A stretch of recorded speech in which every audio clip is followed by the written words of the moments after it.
wabarakatuh.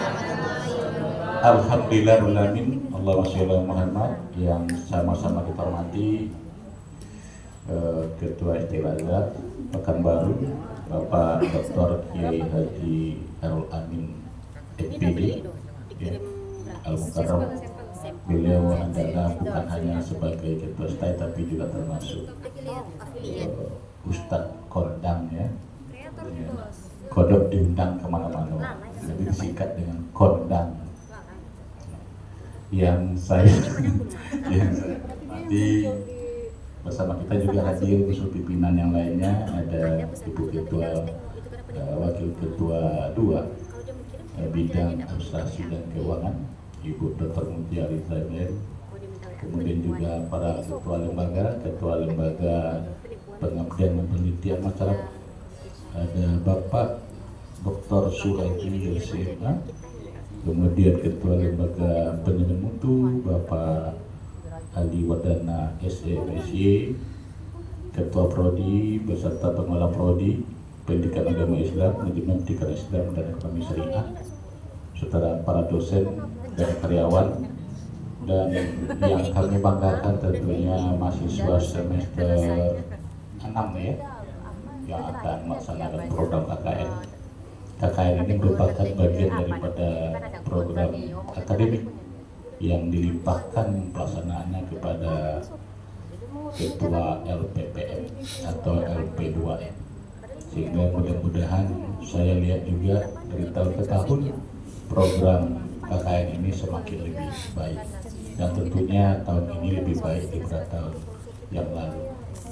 Baik, mahasiswa sekalian, serta Bapak Ibu dosen, saya dikasih judul nih, Urgensi Pendidikan Ekologi pada mahasiswa KKN. Saya melanjutkan apa sampai tadi oleh Pak Ketua. Ya. Latar belakangnya, banyak sih yang dalam tahun 2026 ini ya, akhir tahun 2025 dan awal tahun 2026 kita banyak musibah, bukan hanya di Aceh, Sumbar dan Medan, tapi juga termasuk di Jawa, bahkan juga di kota Jakarta. Semuanya itu merupakan krisis ekologi. Jadi nggak salah sebetulnya bahwa kenapa ada kiamat itu ya, karena memang manusia itu yang menghasilkan kiamat itu.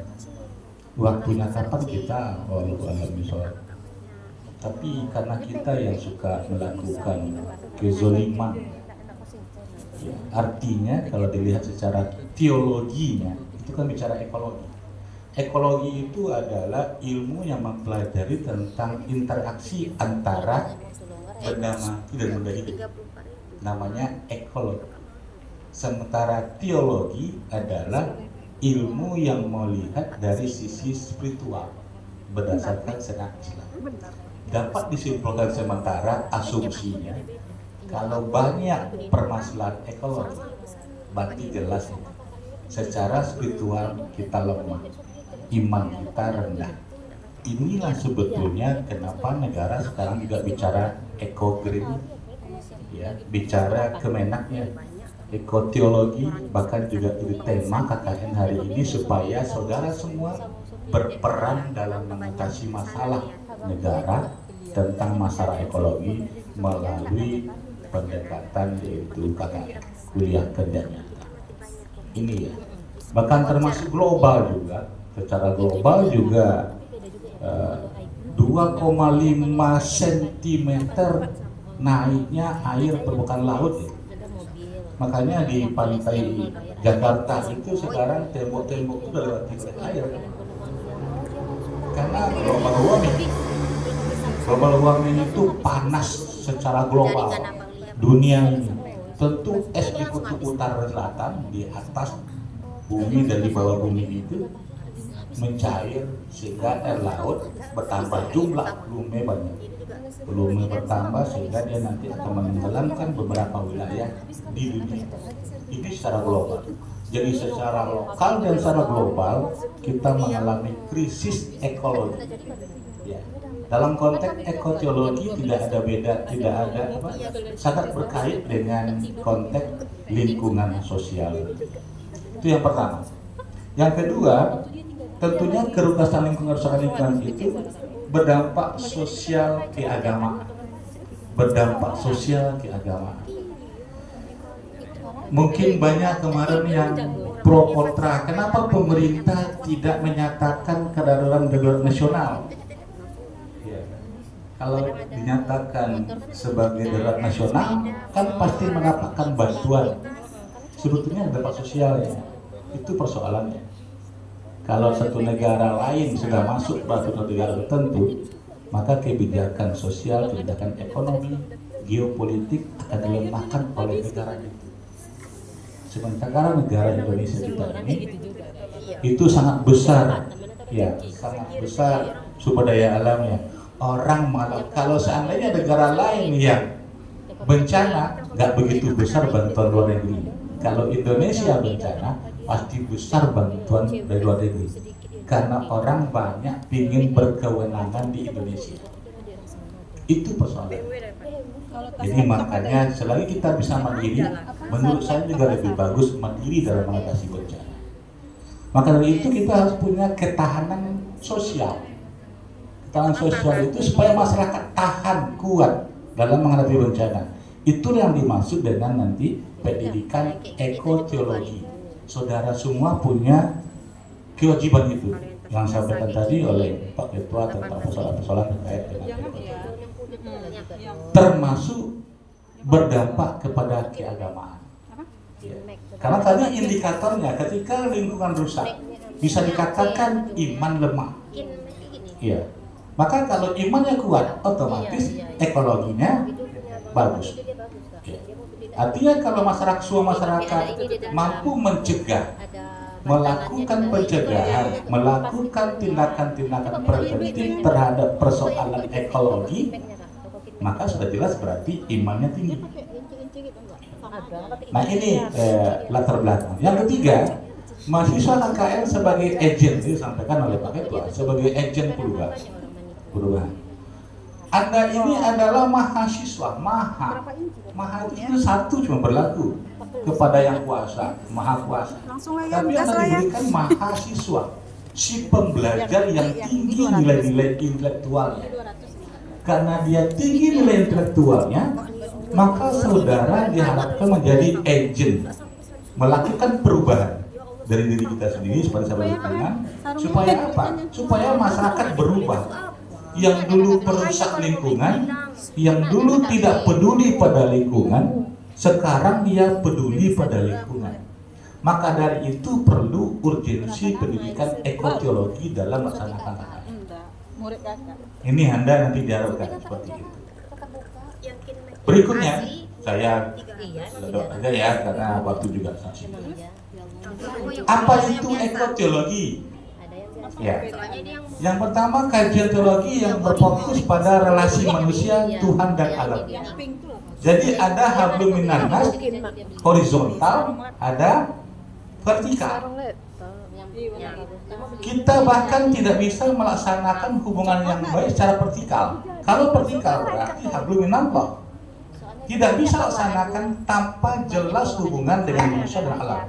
Jadi hubungan manusia dengan Tuhannya dan dengan alam semesta. Di sini konteks bahwa kenapa manusia dihadirkan di dunia ini. Pernahkah kita bertanya sebetulnya, kenapa manusia itu ada? Ya, apa sih tugasnya? Apa sih fungsinya? Maka dari ini, deep environmental itu adalah pemikiran ekologi yang sangat mendalam erat kaitannya dengan khalifah, kekhalifahan kita manusia untuk ada di bumi ini. Ya. Nah ini yang disebut yang disebut dengan ekoteologi. Ya. Apakah sebetulnya kalau dari konsep yang lalu yang kita sering gunakan namanya antroposentrisme. Antroposentrisme itu adalah kita menganggap alam itu untuk manusia, memaknakan alam untuk manusia sehingga alam sering kita tebang, Sering kita gundul karena kita berprinsip bahwa alam itu untuk kebutuhan manusia. Ini konsep yang melihat bahwa antroposentrisme, maka antropologi itu kan budaya. Maka muncullah ladang berpindah-pindah, membuka lahan di sawit, itu siapa namanya TN, hutan lindung, itu semuanya antroposentrisme. Tapi yang agak lebih maju sedikit dalam pendidikan urgensi, pendidikan ekoteologi agak lebih maju ketimbang antroposentrisme adalah biosentrisme, berhidup berdampingan. Ini yang disebut dengan kebun binatang. Kita lindungi mereka, ini bagian dia, ini bagian manusia. Muncullah ya konservasi. Ya. Itu agak lebih bagus. Artinya manusia membagi wilayah zonasi. Itu wilayah makhluk lain, ini wilayah manusia. Itu pun juga belum dianggap rupanya bahwa kita sebagai khalifah. Padahal sebagai khalifah di bumi ini, kita memimpin alam semesta. Maka yang mestinya konsep yang ketiga yang digunakan dalam ekoteologi adalah deep environmental. Deep itu mendalam. Environment adalah lingkungan ekologi. Bagaimana kita manusia dapat menjadikan alam semesta itu adalah sama-sama tumbuh dengan kita dan terlindungi. Inilah sebetulnya berdampak sekarang. Anda dengar sekarang itu banyak sawit yang diambil oleh negara karena deep environment. Untuk alam tidak ada kompromi, karena alam ketika dia ditindas, ketika dia dizolimi, tidak ada kompromi dengan manusia. Ya, itu lihat di Aceh, di Medan. Ini yang harus Anda kembangkan wawasan ini di masyarakat. Ya. Supaya apa? Supaya memperkuat teologinya, aspek spiritualnya, aspek ini namanya nilai-nilai agamanya. Bahkan bukan hanya agama Islam sebetulnya. Tapi karena kita adalah pendidikan agama Islam, tentu kita berdasarkan agama Islam. Ini ya, alam sebagai amanah khalifah itu, kemudian juga etika lingkungan berbasis nilai spiritual. Ada etika yang disebut dengan sustainable development namanya. Berkesinambungan. Kita tidak punya kewenangan, tidak punya hak merusak kehidupan orang setelah kita. Generasi mendatang. Kita sekarang hidup layak, lalu kita gunakan seenak kita alam itu. Padahal alam itu juga bagi orang yang belum lahir saat ini. Itu maksudnya sustainable, berkesinambungan. Jadi kita bertanggung jawab kepada orang yang belum lahir dalam menjaga alam. Inilah iman sesungguhnya terhadap ekologi, ekoteologi. Ketika Anda merusak hak hidup orang banyak yang belum lahir, maka Anda berarti penghancur alam semesta. Ya. Ini yang harus Anda gambarkan tadi itu. Yang tadi sampaikan bahwa kita kenapa manusia diberi kewenangan kekuasaan? Karena suka merusak. Ya. Coba kita buktikan, betul nggak manusia itu perusak? Inilah sustainable development, ekoteologi. Kemudian urgensi ekoteologi itu, yang pertama membentuk kesadaran, sadar. Ya. Kalau di Jepang itu membuat jalan baru, anggaplah masyarakat gotong royong, ada pohon besar di tengah jalan itu, kita kan tebang kan? Di negara maju diangkat, dipindahkan ke samping, nggak dibunuh pohonnya. Kalau kita tebang habis semuanya, kan? Jangankan jauh-jauh, di Malaysia saja. Di Malaysia itu coba lihat di KL atau di Malaka, begitu banyak burung gagak hitam itu yang dekat-dekat kita ya. Puluhan ekor tuh dia dekat-dekat kita, dia main-main. Ada nggak di Indonesia yang burung gagak berani main-main dekat manusia? Nggak ada. Karena burung gagak di Indonesia pengalamannya pahit ketika dekat dengan manusia. Dan sudah dia terlatih bahwa manusia Indonesia zolim. Manusia yang di mereka itu nggak zalim, sehingga mereka biasa main dengan manusia. Coba Anda lewat itu, Dharma Raja di Malaka dekat rumah sakit itu banyak sekali itu. Burung gagak, bukan 10 ekor, banyak terbang biasa dia. Setengah meter yang kaki kita masih ada burung gagak di kita. Kalau ada pun begitu burung gagak pasti diketapel, ditembak, dikejar, ditangkap.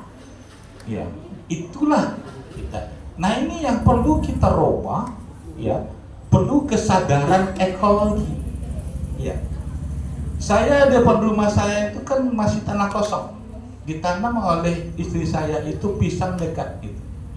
Itu anak-anak kecil saja pegang kayu, pukul-pukul daun pisang itu sampai dia mau mati pisang itu. Ya, saya lihat kalau pisang itu bisa ngomong, ya Allah, biarkanlah saya hidup, manusia dan bunuh saya terus. Dipukul-pukul dengan sehingga dia rontok semua daun. Kesakitan itu 24 jam. Ya. Begitulah kita dengan ekologi. Nah ini yang perlu kita inginkan. Ya. Sehingga kalau dalam peraturan di kota Pekanbaru, tanah itu hanya 60% yang boleh dibangun, 40%-nya kedap air dan penghijauan. Tapi kita juga tidak perhatikan. Nah ini ya, perlu kesadaran ekologi. Yang kedua, urgensinya. Kenapa perlu pendidikan? Urgensi ekoteologi dalam pendidikan, integrasi iman, ilmu dan aksi. Saya yakin di sini ada yang hafal 30 juz. Ada? 25 juz? Ya, 10 juz, 5 juz, juz 30. Ada. Nah, juz pokok enggak ada sembilan. Saya yakin ada di stay di maksud stay ya, karena ada yang 30, ada yang 25. Ya, itu siapa di belakang Susi? Berapa juz itu yang kacamata itu? Ya. Ya, berapa juz? Apa berapa juz? 2, 5 juz. Tapi ketika bersikap perilaku antara iman, ilmu dan aksi, ya implementasinya ini sangat ini. Mohon maaf. Tadi malam kami itu acara aktivitas, termasuk apa ya? Termasuk memperingati mau datangnya Ramadan.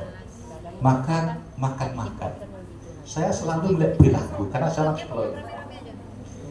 Mohon maaf, selalu orang-orang yang kita anggap dekat dengan agama selalu banyak mengambil makanan dan banyak sisanya di piring, enggak dimakan.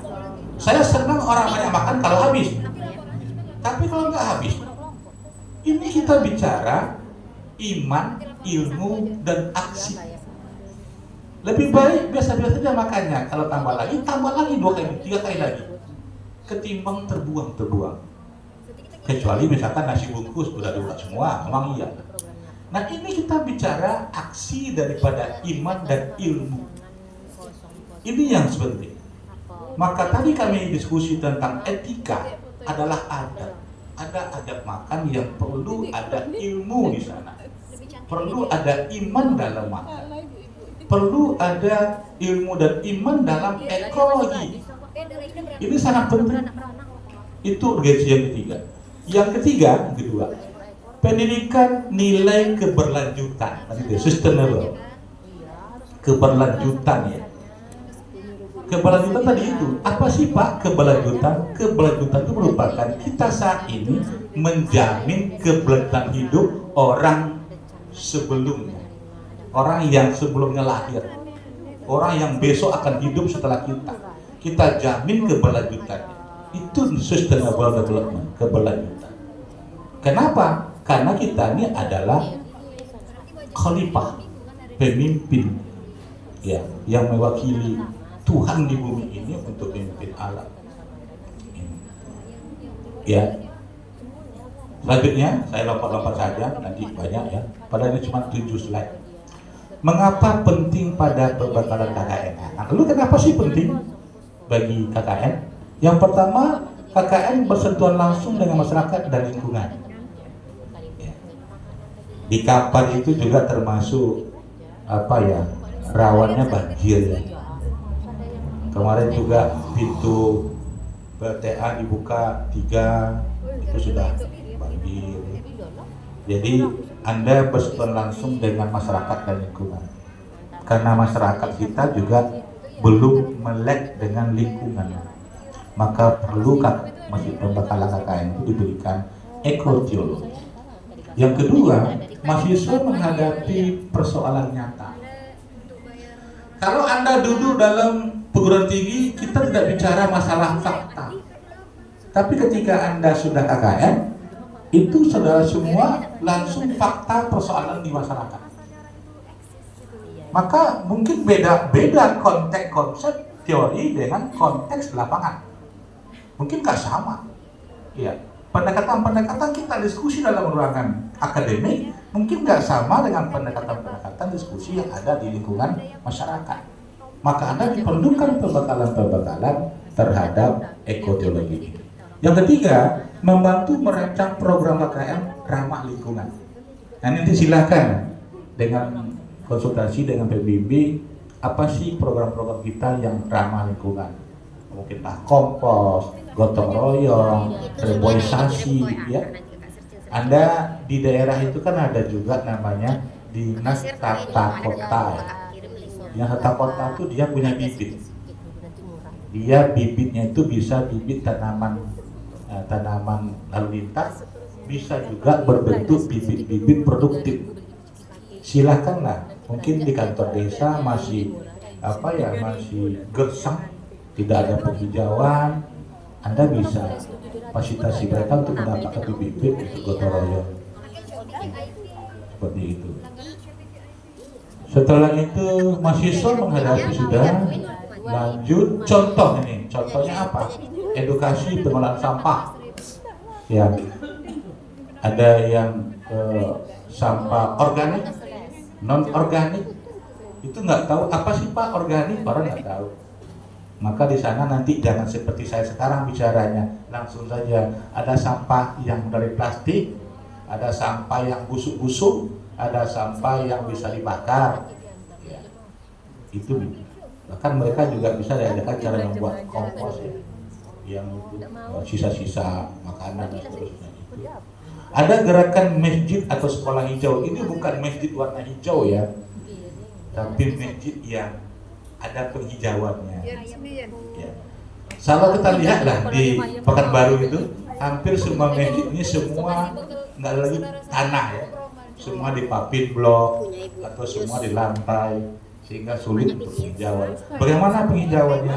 Mungkin dengan pot yang lebih besar dan sebagainya. Itu bagian daripada ramah lingkungan. Kalau sekolah jelas sekolah adiwiyata ya, hijau. Kemudian kampanye teologi lingkungan berbasis lokal. Ada juga bisa kampanye dalam penyuluhan dan seterusnya. Ya. Apa peran kita? Tadi sampaikan juga oleh Pak Ketua sebagai edukator. Edukator itu sebagai pendidik, tapi bukan mengajar mereka.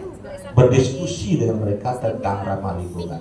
Sebagai apa lagi? Sebagai teladan. Tadi itu Anda ngomong jaga kebersihan, tapi Anda juga sembarang buang-buang sampah, termasuk merokok. Ini berapa orang yang perokok nih, yang laki-laki? Ada yang perokok? Jangan sembarang buang puntung rokok. Ini sedang kampanye ekologi dia, ekoteologi, tapi dia merokok, lalu nanti rokok diinjak-injak puntungnya kan? Nah itu yang maksudnya sebagai perilaku teladan dan penggerak partisipasi masyarakat. Untuk menggerakkan pakai komunikasi efektif. Cari Anda di masyarakat itu orang-orang yang memiliki influencer, berpengaruh. Siapa itu? Preman-preman yang bertato, ya kan? Preman-preman yang suka main domino, ustadz-ustadz, tokoh pendidik, tokoh adat, tokoh masyarakat, tokoh pemerintah, itu semua dekati. Mana nanti rapat cari namanya, alamatnya, temui mereka. Ada abang-abang yang suka menjahat aja kerjanya, silaturahmi, datang kepada mereka, minta bantu kepada mereka. Apa sih bang, ini abang, kami KKN di sini. rangkul mereka supaya Anda bisa partisipasi, memberdayakan. Jangan bedakan Anda yang sering ke masjid dengan mereka yang tak pernah ke masjid. Jangan dikotomi masyarakat. Karena Anda tujuannya agent of change dalam pemberdayaan. Nggak bisa kita bedakan. Harus dirangkul. Sebelum Anda pergi ke masjid, mampir ke tempat domino itu. Salam sama mereka, izin mohon maaf bang, tinggal saya ke masjid. Jangan langsung diajak. Ini ya, pendekatan-pendekatan ini perlu. Itulah bedanya belajar di kelas dengan belajar nyata di masyarakat. Disebut dengan kuliah sambil bekerja nyata. Oke, baik. Ini mungkin ya, ini habis dia. Ini dia. Ekoteologi meneguhkan peran KKN sebagai pengabdian yang berkelanjutan. Kalau pengabdian ada persoalan, masalahnya masalah ekologi, krisis lingkungan. Maka perlu pengabdian yang berkelanjutan, sustainable, bermakna dan bernilai spiritual. Mungkin itu yang dapat saya sampaikan pada pembekalan ini, mudah-mudahan bermanfaat. Terima kasih perhatiannya. Assalamualaikum warahmatullahi wabarakatuh.